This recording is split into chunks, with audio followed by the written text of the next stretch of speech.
கோவில் நுழைவு போராட்டம் என்று நீங்கள் கேள்விப்பட்டிருக்கிறீர்கள். பண்ணை கூலி உயர்வு போராட்டம் என்று நீங்கள் கேள்விப்பட்டிருக்கிறீர்கள். வாக்குச்சாவடி நுழைவு போராட்டம் என்று நீங்கள் கேள்விப்பட்டிருக்கிறீர்களா?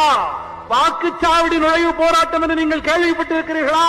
1999 எழுச்சி தமிழர் மரியாதைக்குரிய தலைவர் திருமாவர்கள் சைக்கிள் சின்னத்தில் நின்றார். அப்பொழுதுதான் வட தமிழகத்திலே சிதம்பரம் தொகுதியிலே இருந்த இந்த மண்ணின் பூர்வ குடிகளில் பலர் வாக்குச்சாவடிக்குள்ளேயே போனார். அதற்கு முந்தைய தேர்தலில் எமது மக்கள் வாக்குச்சாவடிக்குள்ளேயே போனது கிடையாது.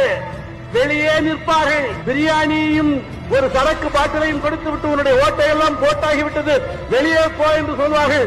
ராமன் ஆண்டால் எனக்கு என்ன, லட்சுமணன் ஆண்டால் எனக்கு என்ன, ராவணன் ஆண்டால் எனக்கு என்ன என்று சொல்லிவிட்டு கொடுத்ததை வாங்கிக் கொண்டு அதிலே கொஞ்சம் குறைவாக இருக்கிறது, தம்பி வெளியூர் போயிருக்கிறான், 6 பொட்டலத்துக்கு பதிலாக 5 பொட்டலம் தான் கொடுத்திருக்கீங்க என்பதற்காக மட்டுமே சண்டை போட்டிருந்த கூட்டம் இந்த கூட்டம் 1999 தான் முதல் முறையாக வாக்குச்சாவடிக்குள் நுழைவதற்காக ஒரு போராட்டம். நூற்றுக்கணக்கான குடிகள் எரிக்கப்பட்டன, தீக்கிரையாக்கப்பட்டன, அடிதடி வெட்டு குத்து, எத்தனையோ நெருக்கடிகள், சுட்டு படுகொலை வழக்குகள் எல்லாவற்றையும் தாங்கிக் கொண்டு வாக்குச்சாவடிக்குள்ளே நுழைகிற ஒரு போராட்டத்தை இந்த மண்ணின் பூர்வகுடிகள் நடத்தினோமே, அந்த போராட்டம் தான் எழுச்சி தமிழர் மரியாதைக்குரிய தலைவர் திருமா அவர்கள் இன்று நம்மை கம்பீரமாக வழிநடத்துவதற்கான களமாக விரிந்து